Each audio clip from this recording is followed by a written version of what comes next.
So, there's a little rumor going around at time of recording this that Christopher Nolan is returning to the Batman cinematic universe to make more films.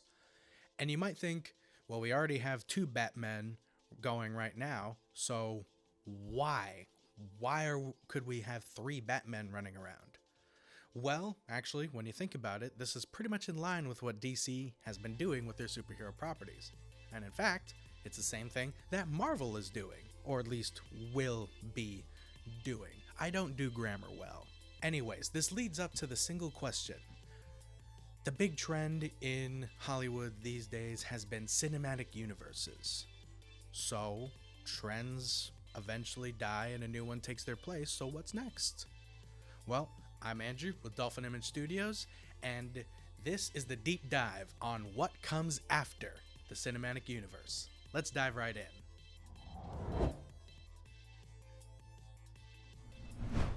So in order to build a trajectory for what comes after the cinematic universe, we have to look at the trends that preceded it.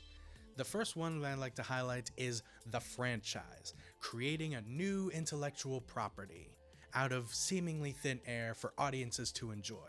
Think of your Jaws or your Star Wars, that era.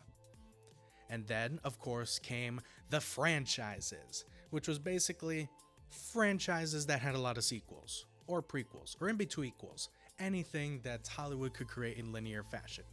Think back to Transformers, or, again, Star Wars.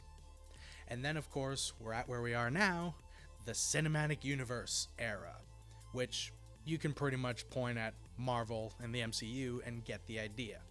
It's basically several franchises that are interconnected with each other to create crossover events and more spin-offs.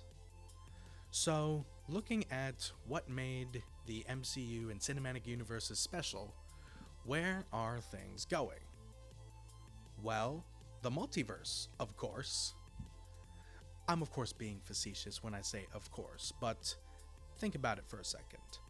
The idea of a multiverse, which is several cinematic universes existing by each other's side and maybe crossing over, but often not, is really just the next level of franchises expanding into cinematic universes. And again, this is in line with what DC and Marvel are doing. Again, we could have several Batman running around.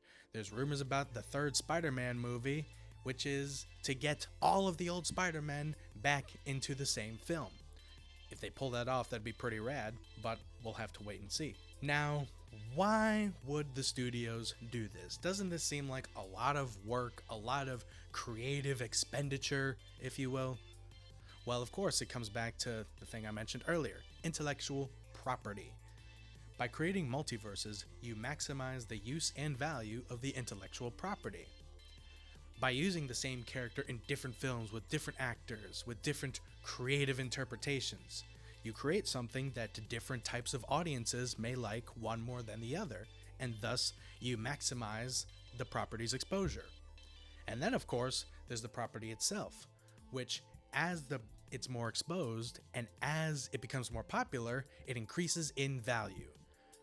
And of course, this is more for the back-end purposes, the business sense, but these days, companies really want to look at the dollar values of their intellectual property in case the opportunity comes up to sell it for big money.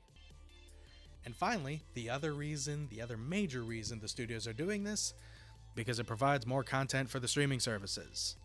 Seriously, there could be 3 Batmen running around and they'll all be on HBO Max. It's just a win for HBO Max, the only place you can go for Batman, anything Batman. Same with the several Star Wars shows that have been announced that are going right to Disney+. It's all to get content for the streaming services. And again, that's a win because they make pretty decent money from the streaming services. And to get people to stay on there is their ultimate goal. And a multiverse would accomplish that. In summary, the multiverse, or rather the multiverses, are coming to Hollywood. They're going to be the next big thing. Why? Because the incentives are aligned and it makes the best use of the intellectual property that these studios have. At least, that's the thesis. We'll we'll have to wait and see how the next several years play out. And for those next several years, hopefully you'll keep tuning into the deep dive. Ladies and gentlemen, it's been a pleasure sharing this thought with you. I'm Andrew Burgess with Dolphin Image Studios, and I'll see you in the next one. Take care. Hey there, thanks for watching. Be sure to check out our latest video right here, and also subscribe to our channel for more entertainment news bits like this.